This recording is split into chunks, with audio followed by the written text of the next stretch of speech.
The Lemonade War, Chapter 13, Crisis Management. Crisis Management.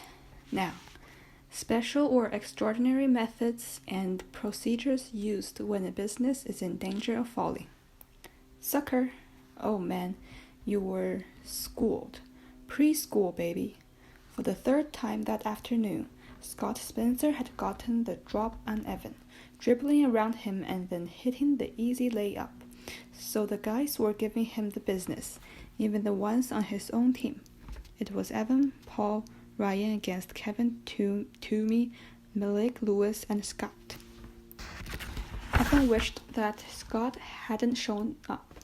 If he had, and they needed the sixth guy for a 3-on-3, since Jack had gone home to ask his mom if they could all swim at his house.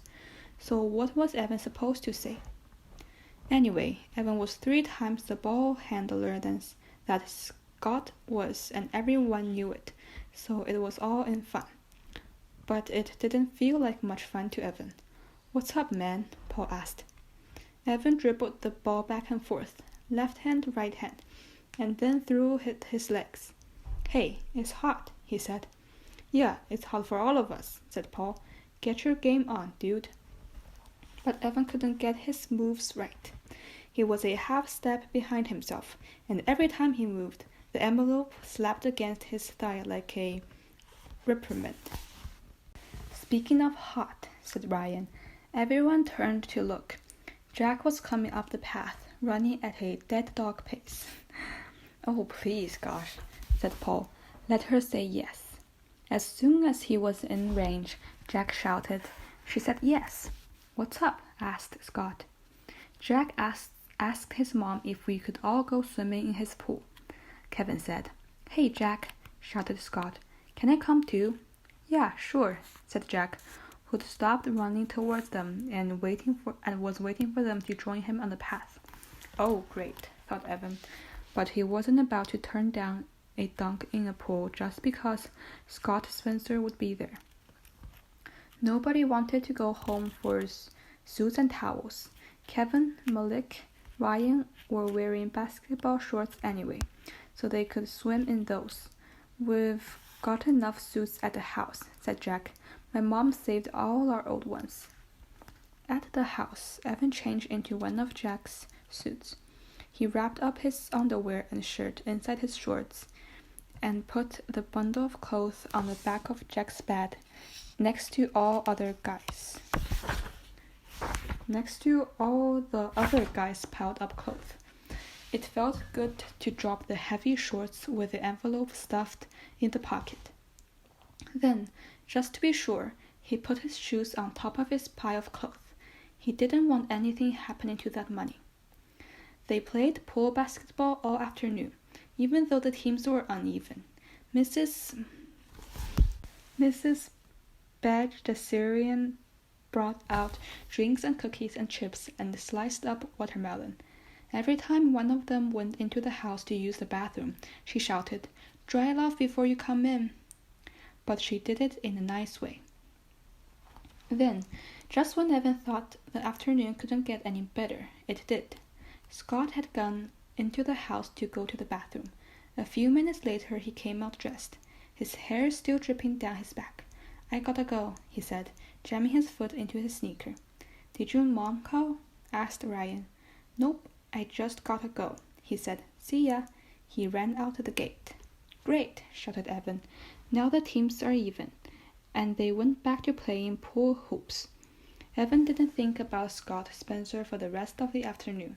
He didn't think about Scott Spencer until he went into Jack's bedroom to change back into his clothes and noticed that his shoes were on the floor and his shorts weren't folded up. Chapter 14. Reconciliation. Reconciliation. Now, the act of bringing together after a difference, as in to reconcile numbers on a balance sheet. Resolution. "Come on, you two," Mrs. Tresky called up the stairs. "If we don't go now, there won't be any room on the grass." "We're coming," shouted Evan, sticking his head out of his room. Jesse was sitting on his bed. and he was trying to get her to go to the fireworks. She had her lockbox on her lap and a moldish look on her face. "Just say it's a tie," said Evan. "Come on, Jess. This whole thing is stupid and you know it."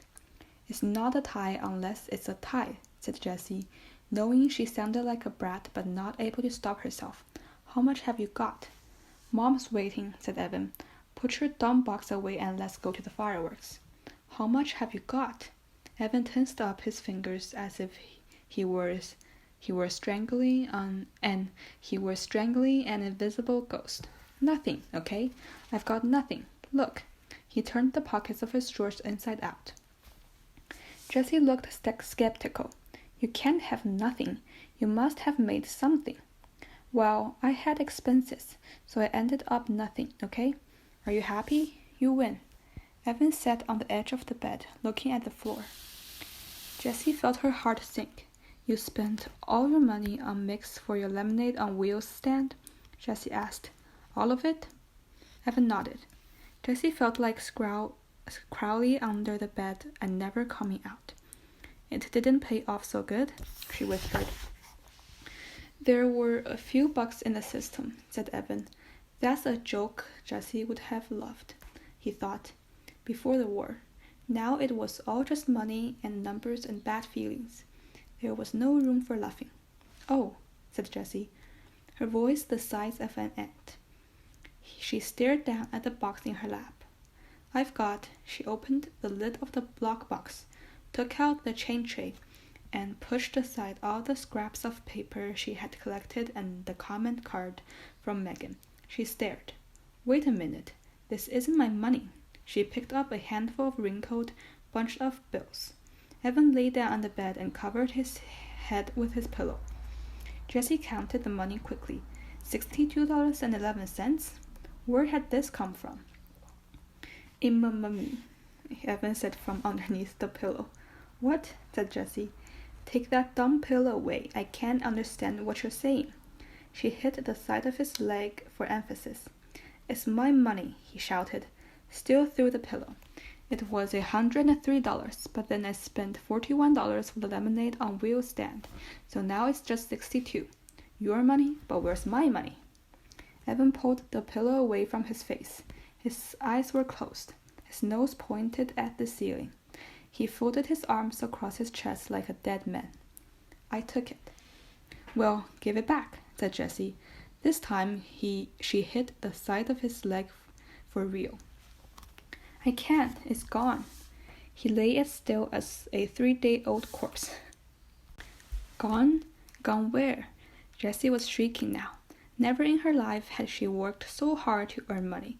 Never in her life had she had more than $100 in her hand.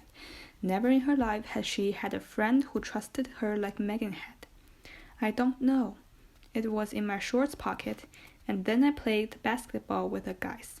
And then we went to Jack's house to swim, and I took off my shorts and borrowed a suit. And when I went back to change, the money was gone." He sat up and faced his sister. "I'm really sorry. In a real war you fight. You fight with your hands and weapons. You fight with anything you've got because it's a matter of life and death." Jessie felt the loss of her hard-earned money like a death, and she ripped into Evan with all the power in her body. She punched him. She kicked him. She threw her lockbox at him. She wanted to tear him up into little pieces. Evan didn't try to pin her, though it would have been easy to do. Part of him just wanted to lie on the bed and take it all. For being the one who started the whole thing by saying, "I hate you," for making Jessie feel so rotten about herself just because Evan felt so rotten about himself, for taking Jessie's money and losing it to Scott, just for being so stupid. But Jessie was really going at it. If he didn't protect himself at least a little, he was going to end up in the emergency room, and that would upset his mom. So he kept his hands up in front of his face, just enough to keep Jessie from gouging out his eyes. But he never once tried to hit her back. He was done fighting. Finally, Jessie ran out of gas. She lay down on the bed and tried to make her brain work. Her body was so worn out that her brain felt like the only part of her that could work. "One of your friends stole my money?" she asked. "I think it was Scott Spencer," said Evan. "He went upstairs to go to the bathroom, and then he came down in all a hurry and said he had to go home. After that, I went upstairs and the money was gone. He's such a jerk," said Jessie. "The biggest," said Evan. "If he gets an Xbox, I'll know it was him." "It was a lot of money," said Jessie, feeling tears start to spring from her eyes and run down her face. "It was," said Evan. "I couldn't believe how much when I saw it." You're really something, you know that, earning all that money selling lemonade." "Thanks," thought Jessie, even though she couldn't say the word. Why did you do it, Evan?" she asked. She meant, why did you take the money? And why did you act so mean? And why did you start this whole war in the first place? There were too many questions. "I was mad at you for putting the bugs in my lemonade." "Well, I was mad at you for saying you wanted to pulverize me. I only did that because you were I only did that because you were hanging out with Megan and I felt totally left out." "Well, how do you think I felt when you wouldn't let me hang out with you and stupid Scott Spencer?" "Well, I was mad at you because... Jessie sat up and looked at Evan. Evan looked at the wall. "Because I don't want you in my class this year," he said. "Because I'll embarrass you," she said solemnly. "Because I'll embarrass myself," said Evan. "I never have the right answer in math, and I read slower than everyone when I read out loud. And I make mistakes all the time. And now with you in the class, it's going to be worse. They'll all say, 'Wow, he's even dumber than his little sister.'" Evan's shoulders slumped and his head hung low. "You're not dumb," said Jessie. "I know you don't think I am," he said. "And that stinks too, that you're going to see how dumb I am in school." "You're not dumb," said Jessie again. "You made $103.11 selling lemonade just in 5 days." "Yeah, but you made $208, you see. You're my little sister and you're twice as smart as me." Jessie shook her head. "Half the money is Megan's. She just gave it to me to give to the Animal Rescue League. I only made $104. Evan unslumped. "Really?" Jessie nodded yes. "So you made $104 and I made $103.11, said Jessie. "So it was really a tie," said Evan. "No," said Jessie. "I won by 89 cents.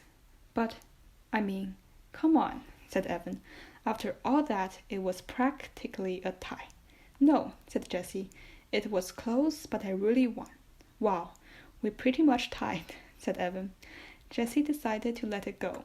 For the first time in 4 days, she didn't care about who had more and who had less. Besides, she was waiting to see how long it took before Evan figured it out. Not long. "Holy crude," he said suddenly. "I lost Megan's money too? $104 of her money? Oh, crude." He threw himself back on his bed and covered his face with both arms. Neither of them said anything for a long time. Finally, Jessie broke the silence. "I'm really sorry I put the bugs in your lemonade." "Thanks," said Evan. "I'm sorry I took your and Megan's money." "We shouldn't have done any of this," Jessie said, waving her hand at the money on the bed. "It ruined the end of summer." "Yeah, the whole summer's been crude," said Evan. "Not the whole summer, just the last 5 days. Remember we went to Bar Harbor and we swam at the pond?" Jessie couldn't stand Evan thinking their whole summer together had been crude. "Yeah, but I think the last 5 days kind of canceled all that out," said Evan. "I can't believe I have to tell Megan Moriarty." "She likes you," said Jessie. Evan sat up, surprised. "Really?" "Yeah," said Jessie. "I don't get it either, but she's always asking what you're doing and if you can play and stuff. Why do you think she does that?" "Cool," said Evan, smiling. "So you guys are friends?" "Yeah," said Jessie. "We're good friends." Okay then. So she'll be coming over here to play and stuff, right? That's cool. You're weird, said Jessie. Yes, I am, said Evan. There was another long silence. The late summer light in Evan's one-window room had faded to black, but neither one of them wanted to turn on a light. It was nice sitting there, just the two of them, in the cooling darkness.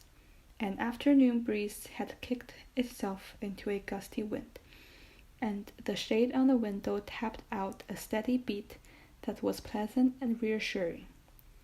This war was stupid, said Jessie. Evan nodded in the dark. Just then they heard the sound of thunder booming in the distance, then more and more until the whole house shook. The fireworks, shouted Jessie. Oh, snap, shouted Evan.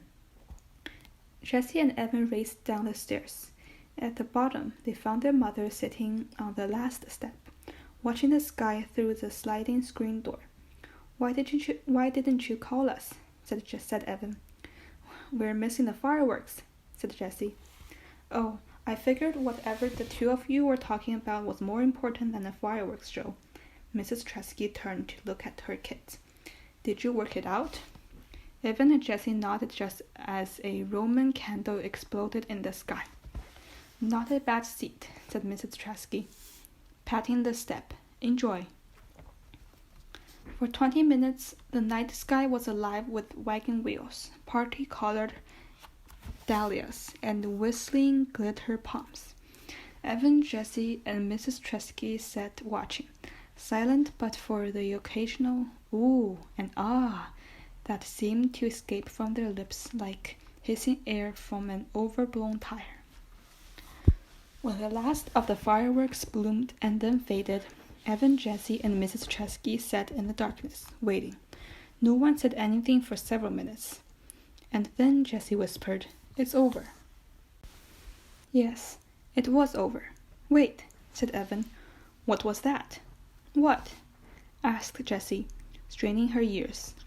Listen. In the distance, a boom and a rattle. More fireworks, said Evan, staring up at the dark sky. Where? I don't see them, said Jessie. All of a sudden, the sky split in two as lightning sliced the night. An explosion of thunder rolled through the house, rattling the windows and pictures on the walls. Rain poured from the sky as if a gigantic faucet had been twisted on.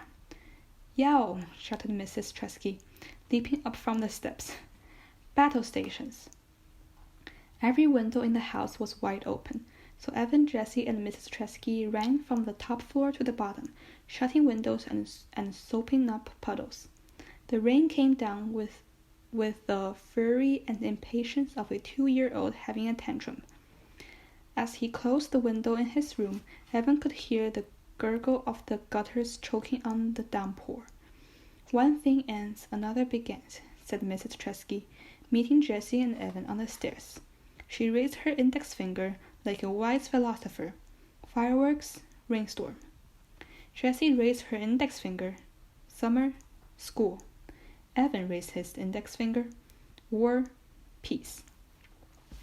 Then they laughed because it was silly, the three of them acting like wise philosophers, standing on the stairs. That night, before she closed her door, Jessie shouted to Evan, who was already in bed, Hey, I've got an idea about getting Megan's money back.